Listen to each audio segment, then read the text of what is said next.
मोनिका जी, आप बहुत दिनों के बाद आई। शायद आपको इस बात का पता चल गया होगा कि हमारा तीसरे सत्र का पाठ्यक्रम पढ़ाकर पूरा हो चुका है। फिर से मैं एक बार पुनरावृत्त करना चाहूँगा।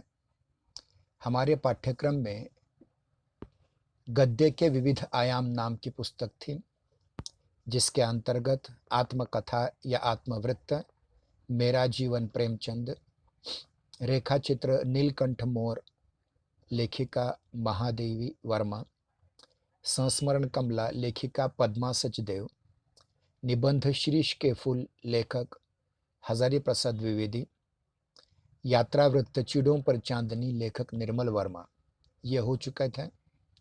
इस पर हमने परीक्षाएं भी ली। उसके उपरांत जो हमारा भाषा से संबंधित पाठ्यक्रम था, जिसके अंतर्गत व्यावहारिक हिंदी, यह पुस्तक डॉक्टर माधव सोनटे जी की दी थी, जिसके अंतर्गत प्रयोजन मूलक भाषा, यह पहला टॉपिक था, जिसके अंतर्गत हमने भाषा का स्वरूप और महत्व, इस पर चर्चा की। फिर उसके उपरांत भाषा की परिभाषा, भाषा की विशेषताएं एवं भाषाई प्रकार्य, इस पर चर्चा की। वैश्वीकरण के परिप्रेक्ष्य में हिंदी भाषा का महत्व, इस पर चर्चा की। उसके उपरांत दूसरा टॉपिक हमने आरंभ किया था, भाषा शिक्षण। इस भाषा शिक्षण के अंतर्गत भाषा शिक्षण की प्रक्रिया, भाषा शिक्षण का स्वरूप, इसके अंतर्गत भाषाई कौशल, श्रवण, संभाषण, पठन और लेखन, इस पर भी विस्तार से चर्चा की। उसके उपरांत व्यावसायिक हिंदी, वाणिज्य व्यापार तात्पर्य एवं स्वरूप, वाणिज्य व्यापार के साधन, वाणिज्य व्यापार और भाषिक प्रकार्य, वाणिज्य व्यावसायिक भाषा, सामान्य विशेषताएं और संरचनागत विशेषताएं, व्यावसायिक पत्र लेखन। उसके उपरांत निबंध लेखन, निबंध का तात्पर्य एवं स्वरूप, निबंध लेखन, निबंध के प्रकार, साहित्यिक निबंध, सामाजिक निबंध, समसामयिक समस्या प्रधान निबंध और वैज्ञानिक निबंध। इस पर हमने सब कुछ पढ़ाया है। इतना ही नहीं, प्रत्येक तासिका की जो वीडियो रिकॉर्डिंग की गई है, उसकी यूट्यूब लिंक भी हमने बना करके आपके व्हाट्सएप ग्रुप पर साझा की है। इस प्रकार से हमारा पाठ्यक्रम पूरी तरह समाप्त हो जाता है। परंतु छात्रों का बार बार यह अनुरोध था, यह प्रार्थना थी छात्रों की कि हमें नोट्स चाहिए। तो पाठ्यक्रम समाप्ति के उपरांत मुझे ऐसा लगता है कि अब आपको नोट्स प्रदान करने का समय आया है।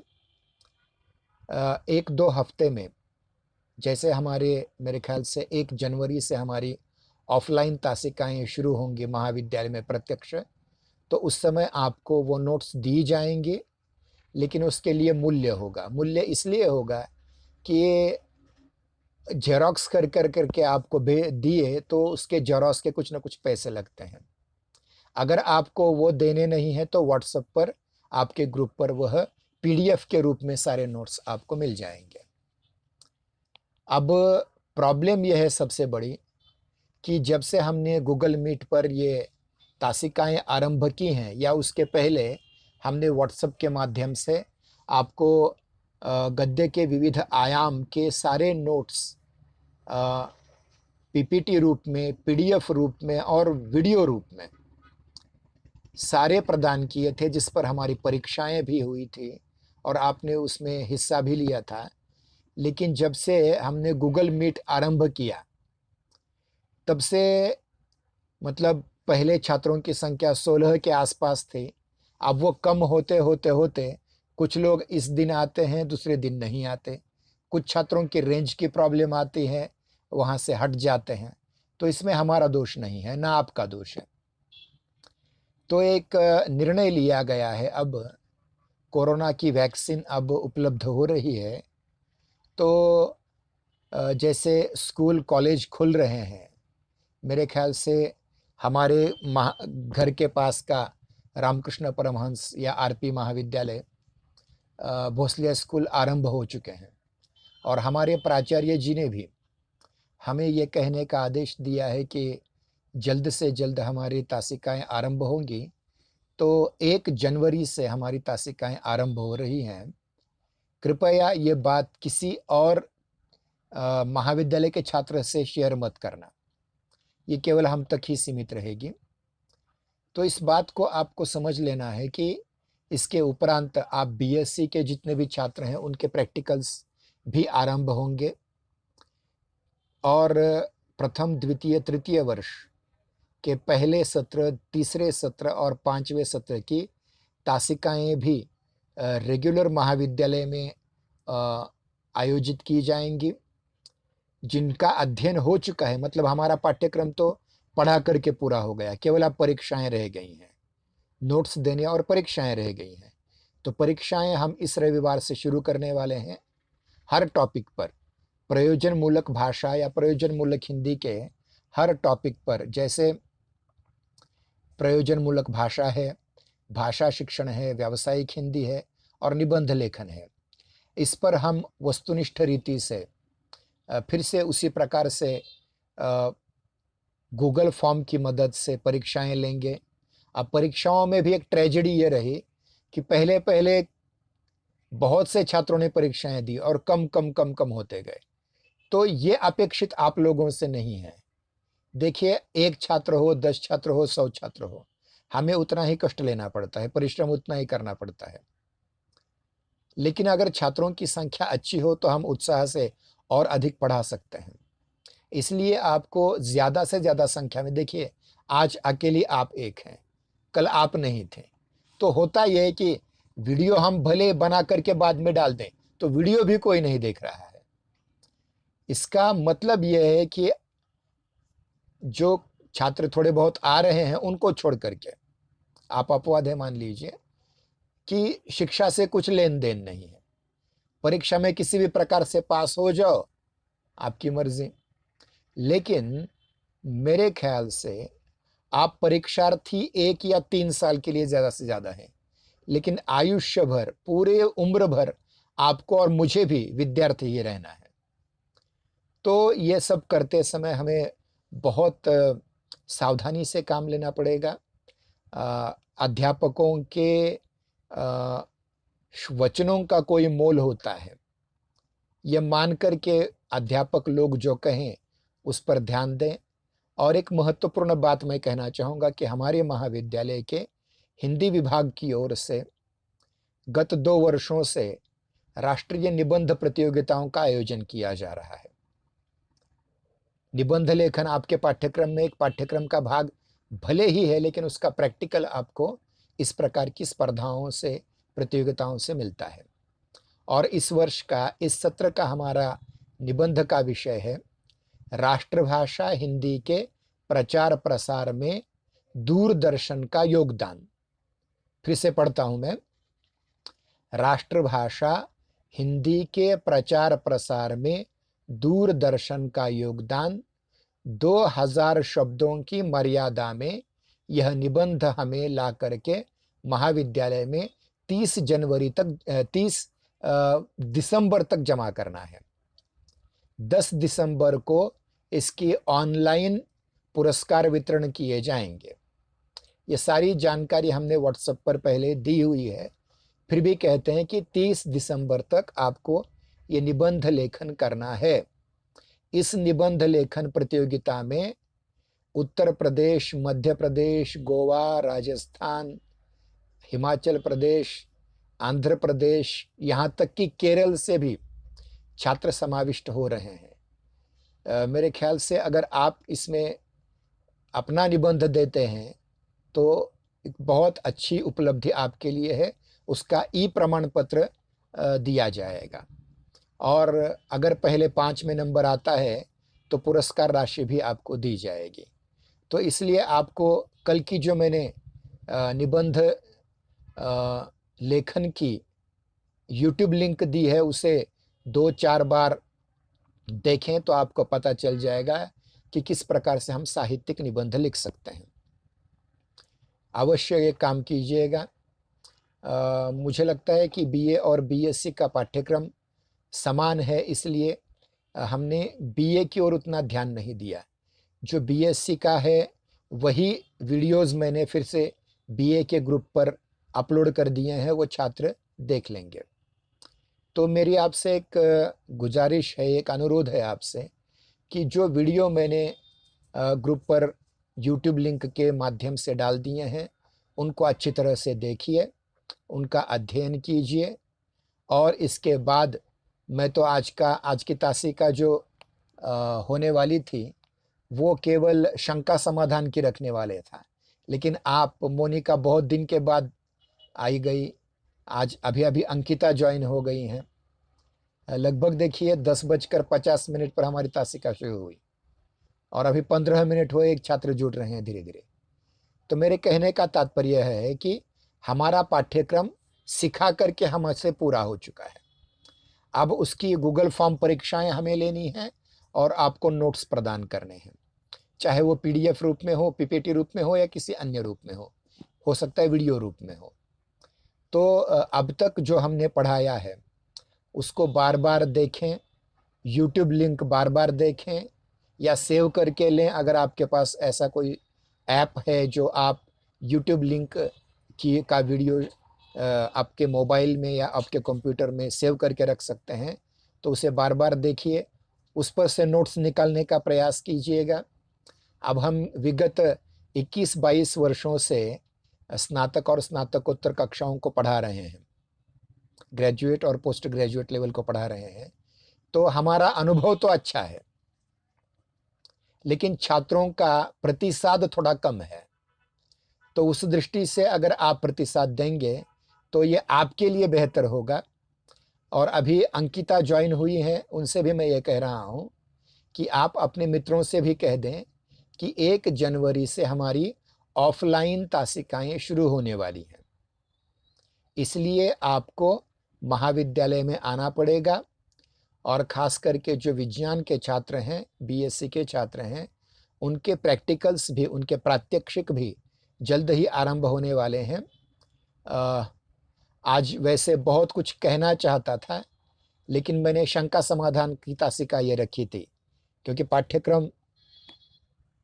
पाठ्यक्रम तो पूर्ण हो चुका है। उसमें अब हमारी ओर से तांत्रिक दृष्टि से कोई गलती हुई होगी, लेकिन हमने जितना कंटेंट चाहिए आपको, वो सारा content video link, YouTube link के माध्यम से दिया हुआ है। अभी-अभी नूर शेख जॉइन हुए हैं, उनका भी मैं स्वागत करता हूँ। मोनिका जी, अंकिता जी, नूर जी, आपने गूगल फॉर्म परीक्षाओं में बहुत अच्छी तरह से रिस्पॉन्स दिया था, प्रतिसाद दिया था। अब हम कल से जो टॉपिक हमारे हुए उस पर गूगल फॉर्म की परीक्षाएँ आरंभ कर रहे हैं। लेकिन उससे पूर्व मैं बार-बार कहूँगा कि जो वीडियो मैंने यूट्यूब लिंक के रूप में डाल दिए हैं, उनको अच्छी तरह से देखिए, तभी आपकी समझ में आएगा कि आपको उत्तर किस प्रकार लिखने हैं। अ, नूर भी आज बहुत दिनों से जॉइन हुए, यानी ऐसा लग रहा था कि बीच में हम ये ऑनलाइन तासिका बंद ही कर दें, बंद हो ही रही हैं अभी 1 जनवरी से। तो नूर हो, अंकिता हो, मोनिका हो, आप में से किसी को कोई प्रश्न पूछना है शंका समाधान के रूप में, तो आप खुद की आवाज़ को अनम्यूट करें और प्रश्न पूछें, जिसके समाधान के लिए मैं प्रस्तुत हूँ।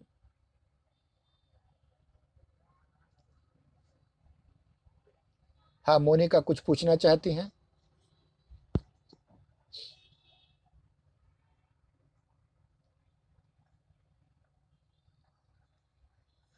नूर साहब, अंकिता जी,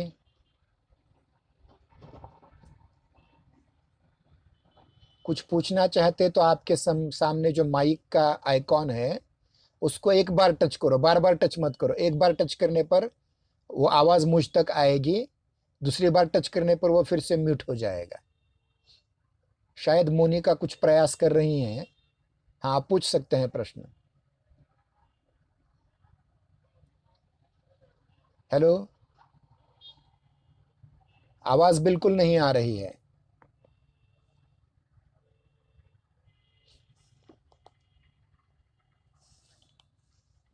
क्या आपको मेरी आवाज सुनाई दे रही है?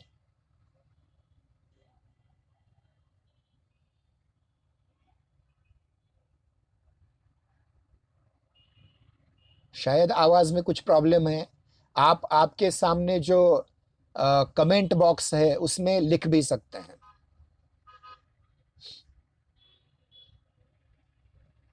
नहीं, आपकी आवाज मुझ तक नहीं पहुंच रही है।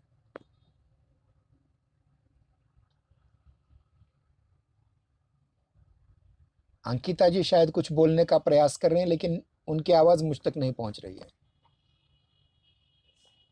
एक मिनट।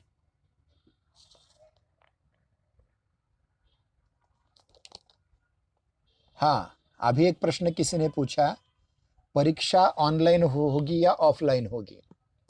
अब देखिए, हमारे हाथ में जितना है हम करेंगे, लेकिन विश्वविद्यालय जो निर्णय लेगा उस निर्णय के अनुसार हमें चलना पड़ेगा। अब समझिए, जैसे कि सितंबर अक्टूबर महीने में हमारी ऑफ ऑनलाइन परीक्षा हुई और कुछ लोगों ने ऑफलाइन भी दी, और जिसके रिजल्ट भी आपको मिल गए होंगे। अब देखिए कि पूरी तरह से मतलब अलग अलग मतलब स्कूल कॉलेज खुल रहे हैं, तो मुझे नहीं लगता कि इस बार मार्च की जो परीक्षाएं आपकी हो रही हैं, मतलब प्रथम सत्र की जो या तृतीय सत्र की जो परीक्षाएं होंगी वो ऑनलाइन होंगी, इसकी कोई मुझे संभावना नहीं लगती। शायद वो ऑफलाइन ही हो।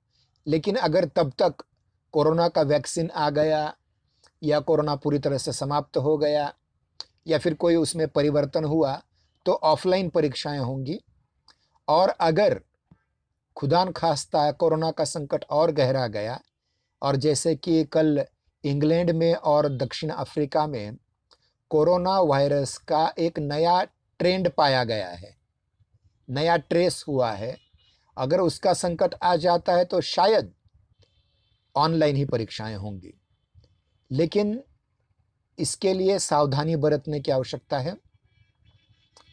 ऑफलाइन परीक्षा हो या ऑनलाइन परीक्षा हो, आपको तो अध्ययन करना पड़ेगा, और वो भी दोनों पद्धति से।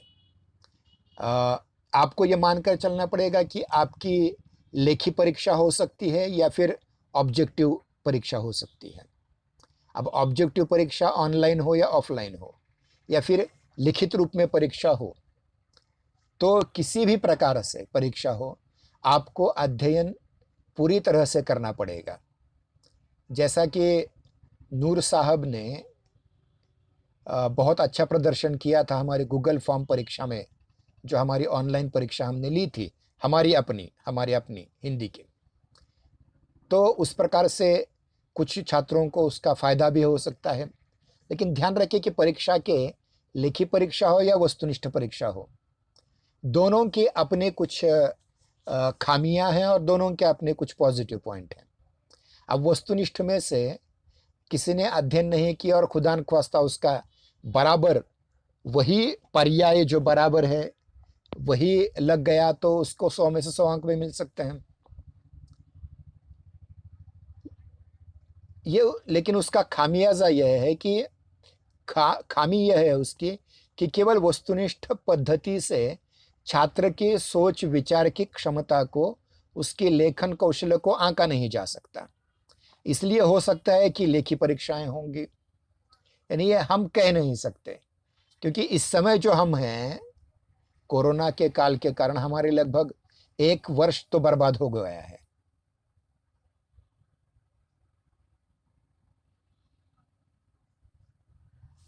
एक मिनट, प्रश्न में देखता हूं आपका।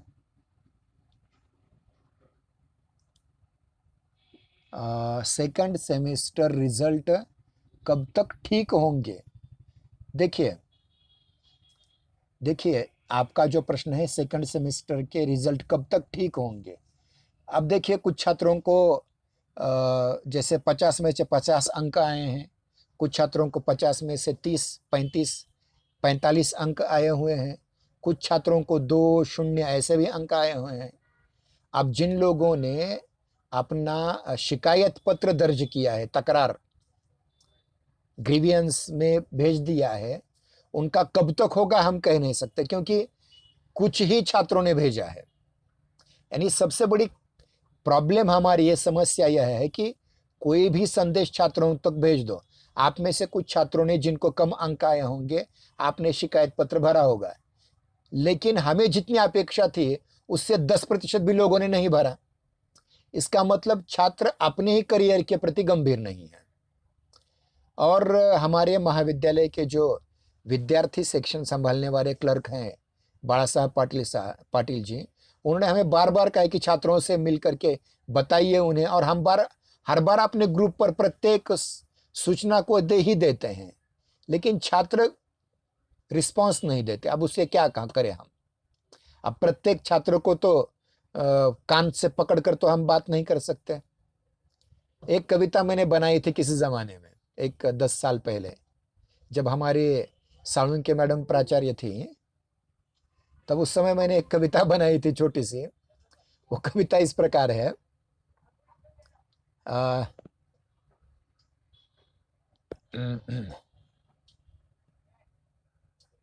सरस्वती पुत्र हूं, कहो तो ज्ञान गंगा सींच लाऊं, पर छात्र आते ही नहीं तो उठा कर या खींच कर लाऊं। अब वो तो हमारे बस में की बात नहीं है। छात्रों को अपने करियर के प्रति, अपने भवितव्य के प्रति गंभीर होना पड़ेगा। तब सारी सूचनाओं का यथावत अगर पालन कर दिया जाए, मतलब प्राचार्य की ओर से, विद्यार्थी विभाग की ओर से, परीक्षा विभाग की ओर से, स्कॉलरशिप विभाग की ओर से जितनी भी सूचनाएं आती हैं, उनमें से सूचनाओं प्रत्येक छात्र तक हम पहुंचाते तो जरूर हैं, लेकिन उसमें से 2 या 3% ही रिस्पॉन्स मिलता है। तब हम भी क्या कर सकते हैं? इसलिए आपको महाविद्यालय से, अध्यापकों से, विद्यार्थी विभाग के क्लर्क हमारे बाला साहेब पाटिल, इनके संपर्क में बार बार रहना पड़ेगा, तभी इन सभी समस्याओं का निर्दालन हो सकेगा। वरना समस्याएं जैसे कि वैसे रहेंगी, समाधान कुछ नहीं मिलेंगे। तो इसलिए मेरी आपसे गुजारिश है, विनती है, प्रार्थना है कि आप अधिक से अधिक अपने अपने विषयों के अध्यापकों से और महाविद्यालय के प्राचार्य से, विद्यार्थी विभाग के क्लर्क से हमेशा संपर्क में रहें और समय पर सारे काम करें, तो कठिनाइयां नहीं आएंगी, जैसा अभी आपने पूछा था। और कुछ पूछना है?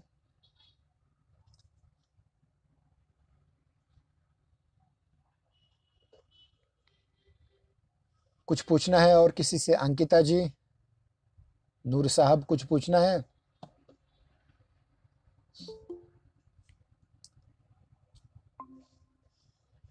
मुंडे अश्विनी, बहुत दिन के बाद शामिल हुए फिर से। ठीक है, आपका स्वागत है। अभी मैं थोड़ी देर से लगभग 30 मिनट से मैं बोल रहा हूं। हमारा पाठ्यक्रम पूरा हो चुका है, केवल उसके नोट्स और गूगल फॉर्म परीक्षाएं लेनी बाकी हैं, जो हम धीरे धीरे लेंगे। मेरे ख्याल से प्रयोजनमूलक भाषा, भाषा शिक्षण, व्यावसायिक हिंदी और निबंध लेखन, ये जो हमारा भाषा से संबंधित भाग था, वो हमने पूरा कर दिया है, जिसके प्रत्येक की वीडियो लिंक, यूट्यूब लिंक आपको आपके ग्रुप पर भेज दी है। लेकिन देखने वाले भी छात्र नहीं है, वो भी कोई नहीं देख रहा है।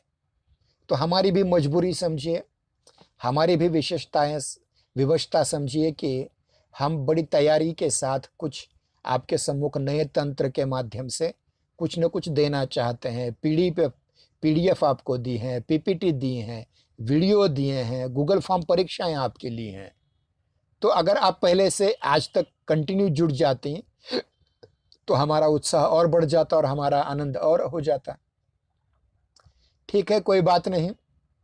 सबसे मेरे फिर से हाथ जोड़ की विनती है कि जो वीडियो लिंक दिए हैं, जो मटेरियल आपको दिया हुआ है पढ़ने के लिए, पीडीएफ रूप में हो, पीपीटी रूप में हो, उसको बार बार पढ़िए।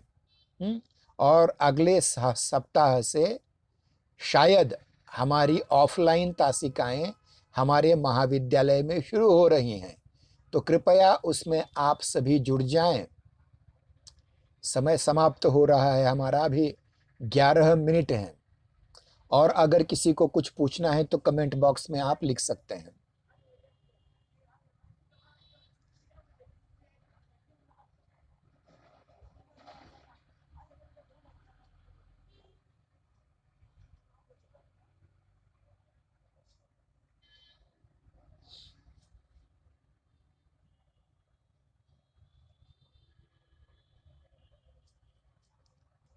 आज की तासिका शंका समाधान की ही है। जितनी शंकाएं आपकी हैं उनका समाधान हम कर रहे हैं। और भी अगर इस 10 मिनट के बाद जो हमारी तासिका समाप्त हो जाएगी और भी फिर अगर कुछ समस्याएं आपको आ रही हैं तो उन समस्याओं के समाधान के लिए, उन शंकाओं के समाधान के लिए हम प्रस्तुत हैं। आप अपने व्हाट्सएप ग्रुप पर आपकी शंकाएं लिखित रूप में भेज सकते हैं, जिसका समाधान करने का हम प्रयास करेंगे। आज के लिए रुक जाते हैं यहीं। धन्यवाद, नमस्कार। और जो वीडियो हमने भेजी हैं कृपया करके उनको बार बार देखिए, उसके नोट्स निकालिए खुद हो करके। इतना कह करके आज हम रुक जाते हैं। फिर से धन्यवाद।